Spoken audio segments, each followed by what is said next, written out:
കോടതി മറ്റൊരു കാര്യം കൂടി പറഞ്ഞു.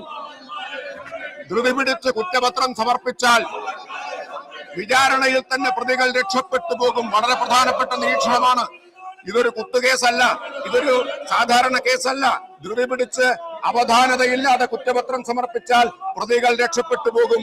അതാണ് സാർ പ്രതിപക്ഷ നേതാവിന്റെയും പ്രതിപക്ഷത്തിന്റെയും ആവശ്യം. യഥാർത്ഥ പ്രതികൾ രക്ഷപ്പെട്ടു പോകണമെന്നതാണ് അവരുടെ ആവശ്യം. കാരണം ഇന്നലെ സാർ അദ്ദേഹം കുറെ കാര്യങ്ങളിലൂടെ പറഞ്ഞു, രേഖയിൽ കിടക്കുകയാണ്. അത് മുഴുവൻ ഇവിടെ വിശദീകരിക്കേണ്ടതുണ്ട്. ഇന്ന് ഈ നിയമസഭാ സമ്മേളനത്തിന്റെ അവസാന ദിവസമാണ് സാർ. അദ്ദേഹത്തിന്റെ യഥാർത്ഥ ഉദ്ദേശം ഞങ്ങൾ തുടക്കം മുതൽ ചൂണ്ടിക്കാണിക്കുന്നുണ്ട്.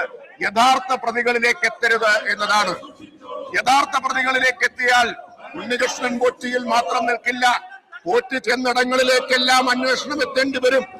പോറ്റി ആരെല്ലാം പോയി കണ്ടിട്ടുണ്ടോ അവിടേക്കെല്ലാം അന്വേഷണം എത്തേണ്ടി വരും. ഭയമാണ്, ഉൾക്കിടിലമാണ് പ്രതിപക്ഷ നേതാവിനെ കൊണ്ട് ഈ കോപ്രായം മുഴുവൻ ഇവിടെ കാണിക്കാൻ പ്രേരിപ്പിക്കുന്നത്. അതാണ് സാർ. ഏത് കാലത്താണ് പോറ്റി കയറിയത് എന്ന് ഇന്നലെ പുറത്തു വന്നില്ലേ? പോറ്റി കയറിയത് മരിച്ചുപോയ പരേതനായ പ്രയാർ ഗോപാലകൃഷ്ണൻ കോൺഗ്രസ് നേതാവ് പ്രസിഡന്റായിരുന്ന കാലത്തല്ലേ? അജയ്ത്തറയിൽ മെമ്പറായിരുന്ന കാലത്തല്ലേ? ഇനി നിങ്ങൾക്ക് ധൈര്യമുണ്ടോ പോറ്റിയെ കേറ്റിയെ എന്ന പാട്ട് പാടാൻ? പോറ്റിയെ കേറ്റിയ ആളുകൾ പരലോകത്തും ഇഹലോകത്തുമായിട്ടുള്ളവരെല്ലാം കോൺഗ്രസുകാരാണ് എന്ന് ഇന്ന് വസ്തുതകൾ സഹിതം പുറത്തു വന്നില്ലേ?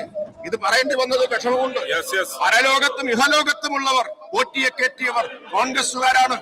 എന്നിട്ട് ഇവിടെ വന്നിട്ട് ഈ നാടകം കളിക്കുകയാണ്. ഞാൻ അവസാനിപ്പിക്കുകയാണ് സാർ. ഈ നിയമസഭാ സമ്മേളനത്തിന്റെ അവസാന ദിവസമാണ്. ഈ ഒന്നാം പാദത്തിന്റെ അവസാന ദിവസമാണ് ഇന്ന്. ഈ പ്രതിപക്ഷത്തിന് വിഷയദാരിദ്ര്യമാണ് എന്ന് ഞങ്ങൾ പറഞ്ഞത് അക്ഷരം പ്രതി ശരിവെച്ചിരിക്കുകയാണ്. അക്ഷരം പ്രതി ശരിവെച്ചിരിക്കുന്നതാണ് ഈ സംഭവവികാസങ്ങളെല്ലാം.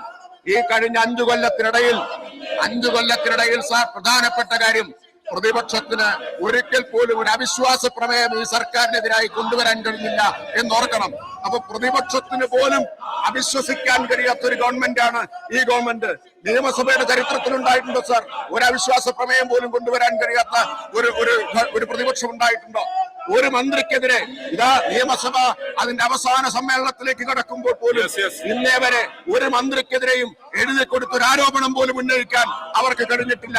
ആ പ്രതിപക്ഷം, നിരാശരായ പ്രതിപക്ഷം, നിരായുധരായ പ്രതിപക്ഷം, ആ പ്രതിപക്ഷത്തിന്റെ നാടകമാണ് കാണുന്നത്. ഞാൻ അവസാനിപ്പിക്കുന്നു. ഒറ്റ കാര്യം കൂടി ഞാൻ അവസാനിപ്പിക്കുന്നു. അല്പം കഴിഞ്ഞാൽ ഈ പ്രതിപക്ഷം സഭ വിട്ടോടുന്നത് നമുക്ക് കാണാം. പ്രതിപക്ഷ നേതാവ് സാഹിത്യം വായിക്കുന്ന ആളാണല്ലോ. VK-ന്റെ പ്രസിദ്ധമായ കഥയുണ്ട് ഫുട്ബോൾ. VK-ന്റെ നാട്ടിലെ ടീമിനെ വെല്ലുവിളിച്ച് പാലപ്പുറം ടോർപിഡോസ് കളിക്കാൻ വരികയാണ്.